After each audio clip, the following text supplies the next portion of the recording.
Welcome, everybody. I'm really excited today. This is the very first episode ever of Infinite Impact Radio, Infinite Impact TV. So I'm really excited. I've got one of my favorite people on today for the very first episode, Mr. Pat Hiban. Hey, Pat, how are you today? Well, this is great, man. I'm so honored to be number one on your podcast, and is so honored to be part of this full circle, that you and I, Evans, have gone through together, and it's really cool, and I'm excited for the show today. Yeah, it's exciting. Just for those who know, I'm going to give you a little quick spiel here since I'm going to be reading. This is the very first episode, so I don't have the tagline down yet perfectly, but welcome to Infinite Impact Radio, and for those of you watching on YouTube and Facebook, Infinite Impact Live. This is a show for impact influencers by impact influencers with world-changing missions. So we got that out of the way, and just so everybody knows, this episode is not live, but we're doing like 5 first, and then we're going to launch with one big effort, and then after those first 5 or so, we're going to start going live with all the videos, so you'll be able to watch it live on Facebook and also on YouTube, or listen to it on Apple Podcasts. So we're going to go on and dive in. I'm going to introduce Pat real quick. Pat is somebody that I met about 3 years ago, I guess, and we worked together on his podcast, Real Estate Rockstars with Pat Hiban, which is if you're in real estate, go check it out. And then we also worked on Rebus University, which you can see behind him there, which was our online sales training for real estate agents. And I began as a contractor, and then eventually I became a partner in the business with Pat. And recently we went our own separate ways, positively, nothing bad there. And Pat, today I wanted to talk not necessarily about the podcast and about Rebus University, but about some of the other things that Pat has going on. So quickly, I'll just tell you about Pat. And when I first met him, I look at Pat as a friend, as a mentor, because he showed me a lot of ways to go out and to serve first, to be contribution focused. It was something that I really looked up to. And one of the reasons that I wanted to partner with him on his mission was because of that. And we'll dive into some of this stuff, but I was just going to share that Pat, when I met him, he was a mentor for some young men who are now young adults and probably even going to college. I'm not sure. I'll let Pat share that. And also he had started a group called GoBundance, which was amazing. A lot of amazing men who were going out on these trips, and I saw them going on these trips, but on the trips, they were actually going out and doing things in the community and serving the community and changing the world on these trips. So I just found that immensely rewarding, and it's something I wanted to get Pat on to share and discuss with everybody, to show you how you can fulfill your mission and change the world at the same time. So Pat, I know I've rambled enough, so go on if you want to jump in and share anything you'd like to. We'd love to hear a little bit more about your background as well. Yeah, sure. I think Evans pretty much said it.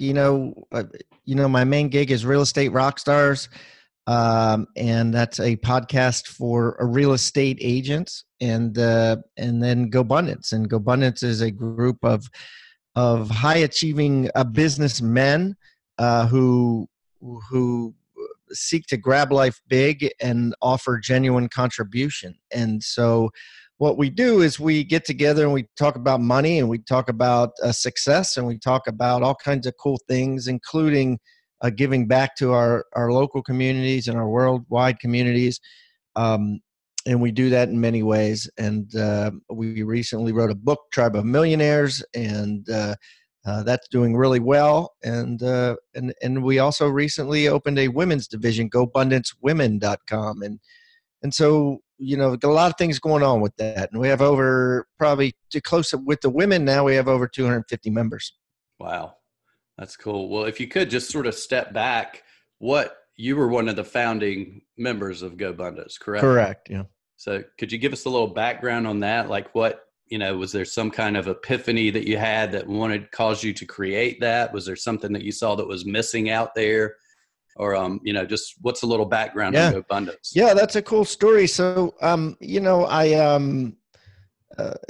probably, gosh, it was like 1997, 98 or so. I was in another mastermind group, and I was at the time early 30s, right? And so it was mostly married couples in this mastermind group, and the guy leading it said, I want everybody to pick out a peer partner, somebody that can hold you accountable. And there was another young guy in the room, and I looked at him. He looked at me. He gave me the what's up. I gave him the what's up, and we decided to be peer partners. And then we decided to keep each other accountable, hold each other accountable, and basically set goals, and then hold each other accountable to set goals. And it blossomed into this relationship where both of us started to achieve on a high level.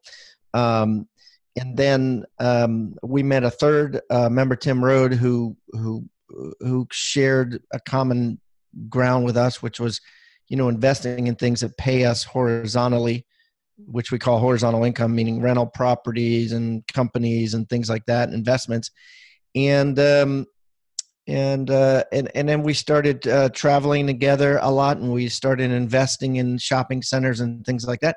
And then eventually we started inviting people, and it got to the point where we started having a lot of people that wanted to come and hang around while we went hiking or while we went on trips. And so we reached a decision like 6 years ago. We said, why don't we just start charging people? And that blossomed into what it is today, GoBundance. Like I said, over 200 members and going strong. Yeah, that's awesome. So, a little bit besides the masterminding and such, I know y'all go on really cool trips and adventures with the group. So of all those trips, I'm just curious, which one was the most rewarding for you and why? That's a good question. Rewarding is a great word, right? Because rewarding is, I guess, the fulfillment, right? When you do something that's rewarding, it's fulfillment, meaning it's lasting. Like you can think of it in your head and you feel good again and again and again, versus gratification, which is a one-time feeling of good, right? I think the point where I had the biggest connection is we went to Vietnam and we rehabbed a school. We basically took the school. It needed a roof. It needed a new roof. It needed new walls. It needed a new room on the side. And the community, we sent the community lots of money, like, 10 grand, which in Vietnam is a huge amount of money, ahead of time. And the whole community went out and bought all these materials, like literally $10,000 worth of stuff. And when we got there, there was like 20 of us, and we just went crazy for like 12 hours, sweating crazily, just building with the whole community, with like 20 other Vietnamese members that didn't speak English. Together, the 40 of us just rebuilt this school, and it was just such an amazing experience. And we just transformed that entire school for these kids. And then the kids came out and they gave us hugs, and we had a little celebration and everything. So it was really cool. Yeah, that's awesome. That sounds great. So yeah, that's a good point too. Fulfillment. I love the way you phrase that. Yeah, because I can always think of that, and I see the pictures and all that. Yes, definitely. Because that's true. Like rewarding sometimes is, like you said, you get that one-time hit, but fulfillment is a much deeper level. So I love that. So always serving others, contributing to others is a great way to get that fulfillment. Before we move into the book, because I want to hear a little bit about that as well. Let's talk a little bit. I'd love to hear about your backstory when it comes to your mentorship, because I know there's been, like when we were together, I remember we were working. I remember you had your mentees down at your house here close to me at Folly Beach at the island. Oh, yeah. And that's sort of when I got introduced to all of that you were doing that, and you've been doing that for a while, but I don't know if I ever heard the full backstory. So I'd love to hear the backstory and sort of maybe the timeline of what's going on now and where they are now as opposed to where they were then. Yeah. So I guess it was 8 years ago. I guess in an effort to seek fulfillment, I went on a website called volunteer.org, and volunteer.org, you go on there and you just say who you are and what your interests are. And then they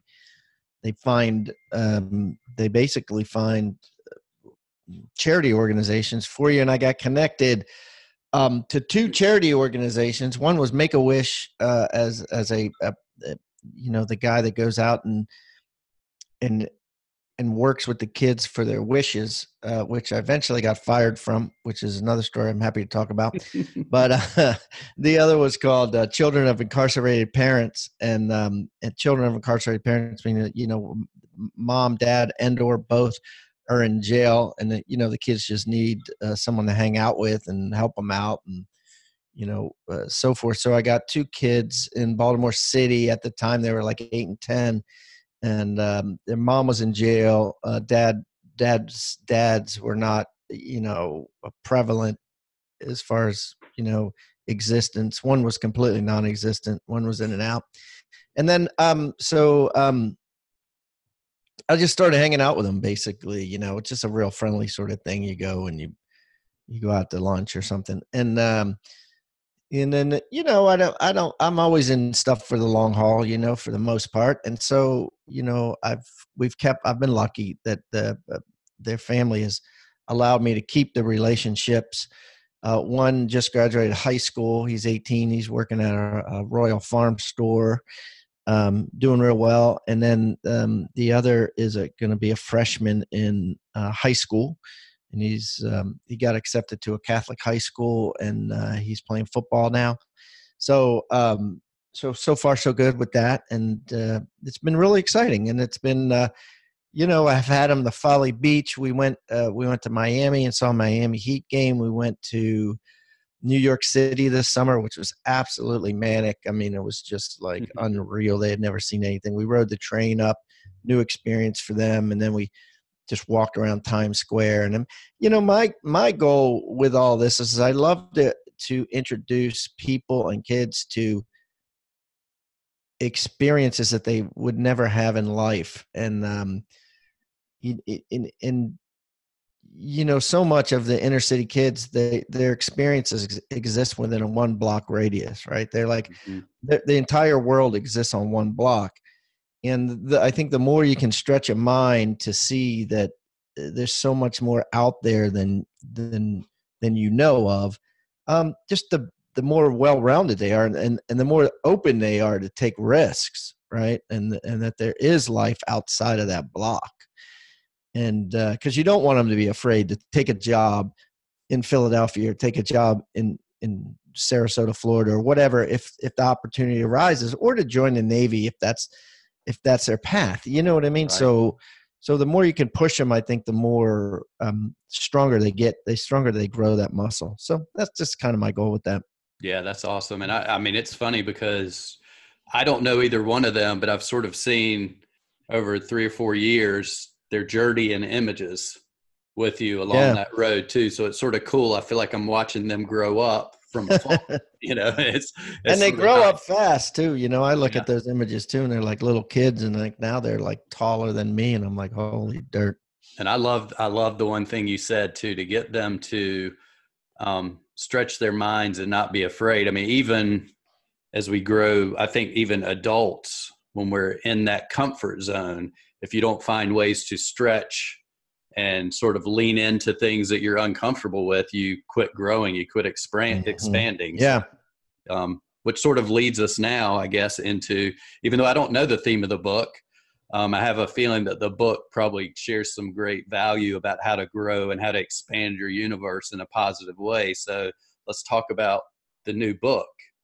And you wrote this with David Osborn, is that right? Yeah, we wrote it with David and Tim, the two guys that I mentioned earlier, and Mike McCarthy, who's a CEO of our company now. And so basically it's a work of fiction surrounded by nonfiction, based on nonfiction. And I'll kind of give you the rundown. It's about a dude is actually his name is Ethan Martinez. And so Ethan, loses touch with his dad. He has a falling out with his father, and they don't talk for 22 years. And so the dad dies, and it's time for him. He goes to the funeral because, he's going to be the heir to the estate. And he, has this negative perception of his father when they broke up, essentially. And he goes to the funeral, and the pallbearers of his dad are all like billionaires and multimillionaires. And he's like, this is weird. He's like, I thought my dad was a deadbeat. You know what I mean? And so after the funeral, at the reception, one of these billionaires gives him a card and says, hey, we need to talk about your dad's estate. And his dad basically said, here's the deal. Your estate is predicated on you hanging out for a week with my pallbearers and with their friends. And so he flies to an island and with these guys, and they do all these things, and he learns all these lessons, effects of it. Essentially goes to the Jim Rohn quote, which is you are the average of the 5 people that you hang around the most. And he realizes that actually one of the activities they have him do is they have him write down the 5 people that he hangs around. And the 5 people that he hung around were, they weren't bad. They were just mediocre. And it's not wrong to have mediocre friends. It's not wrong to have old friends, but it's important in life to constantly strive to add new connections, because that's how you grow, and that's how you become better, and that's how you do better, and you make more money, and you have better relationships, right? So, so he learns these 6 effects while he is on this island, and I won't give away the story, but that's kind of the gist of the book. And the way that we wrote this is, first of all, we hired a ghostwriter, a guy named Dan Clements, who writes for Success Magazine and writes a bunch of the books for the founder of Success Magazine. And he flew to Japan with us with 27 GoBundance members. 27 guys went to Japan. Dan flew in and interviewed them all, and then helped formulate this fable, or whatever you want to call it. And that's how we came up with it. And it's really cool. So I'm curious too. I mean, it sounds great, and I'm actually looking forward to getting a copy myself. Just curious, did you, like, when it came to writing, I know you've written a book before. Was this process different than what you did? Your first book was 6 Steps. Yeah, because the first book was an autobiography, essentially, right? Mm-hmm. It was like my life, right? And it took 4 years. You know what I mean? And I had a book writer then too, but it was me, right? It was me writing it. So this one was a lot easier because this one was more about a group. This was more about a philosophy, a fact, mm-hmm. that if you hang around the right people, you'll be much better naturally. And so it was much easier, right? This was because he interviewed, actually after he got back from Japan, he interviewed, probably 10 other members as well. And so, so it was a lot of him doing it and him discussing it with me and putting words in writing and me looking at it. I actually was the one of the 4 of us authors who was the gatekeeper for all the information. So the writer would give it to me, and I'd be like, yeah, you know what, maybe he would say this actually, or maybe he would say this, or maybe his wife would say this and make this, and little things like that. And then, so it was an easier process. It took less than a year. My first one took 4 years. This one took less than a year. So it was easier. That's awesome. So, if I was to write a book, or somebody out there, you definitely recommend the second process over the first. Yeah, most first and foremost, most people aren't creative writers. They don't have degrees in creative writing, right? And so, if you try to write a book yourself, chances are it's going to be massively ADD, and people aren't going to get past page 12. And they say, first and foremost, you can, even the best books in the world, like 80% of the readers don't get past the first chapter. And then the 20% that do get past the first chapter, it's got to be really, really good, right? Or else, like, no one's going to get to the second chapter. So, so I'd highly recommend you get a professional to help you write it. It's just going to be a poor book. It's just going to be a bad book. And I like the fact that you guys chose sort of the fable route, because it's probably much more interesting as a story than it would be just like a bunch of checklists in a guidebook. You know, it's almost like here's an awesome story woven in with everything else, teaching all these great lessons, and all the great books that have done that in the past. That's the sort of the format they use. So I think that's awesome. It's hard to do, you know. And when they first told me that, I'm like, it was his idea. He was like, I think this will be best in a fable. And I'm like, I don't like those. You know what I mean? I want them to be accurate and true. And everybody else was like, no, I think this makes sense. So I was like, okay, we'll give it a shot. Let's do it. And then, you know, the cool part now that it's out is that people love it. You know, people are like, I couldn't put it down. I read it in 2 days. They were like, every chapter, you know, made me want more. And even my wife read it, and she was like the same way. She was like, yeah, this is really good. I'm like very interested, curious to see what happens next. That's great. That's great. Well, we're going to sort of wrap up here, but I want you to give everybody an opportunity to get the book. So if you want to sort of share where they can go get it, what they can expect when they get there, and how they can get that book in their hands. Absolutely. So the easiest way is tribeofmillionaires.com. Just go to tribeofmillionaires.com. You get it for free. Like, you can go on Amazon, Evans, and pay $19.95 plus shipping, but we're giving it away free. We've got 1,000 copies in a warehouse. We've given away about half of those. Awesome. So go to tribeofmillionaires.com, get it for $7. That's the shipping cost. And if you want to learn more about GoBundance, there's some information on there, but you could go to GoBundance.com or GoBundanceWomen.com. That's awesome. That's awesome. Yeah. So free. I like free. Definitely. But it is $7 shipping, but still, I mean, that's a savings of almost, I don't know, you're the math guy. $13. Yeah. Yeah. 70%, right? I always knew you were the math guy when we were working together. I know we did. That was funny. You're the math guy. You're the words. I'm the math. Exactly. So, well, I appreciate it. And thank you for being episode number 1 of many, many more to come. I think this is a great story. And I know if people were listening to this, you know, we learned about, I like the point you made about fulfillment. I love the story about going to Vietnam and helping build a school. So, I mean, it's just things like that we often overlook. We can do something like that anytime we travel. You know, if we just do some forethought into it, there's always something we can do when we travel anywhere, even if we don't have a large group, to make a difference. So I think all these lessons are awesome. And go to tribeofmillionaires.com to get the book. And I look forward to catching up with you when you get back down my way here, hopefully pretty soon. Yeah, absolutely. All right. Thanks, Pat. Talk to you soon.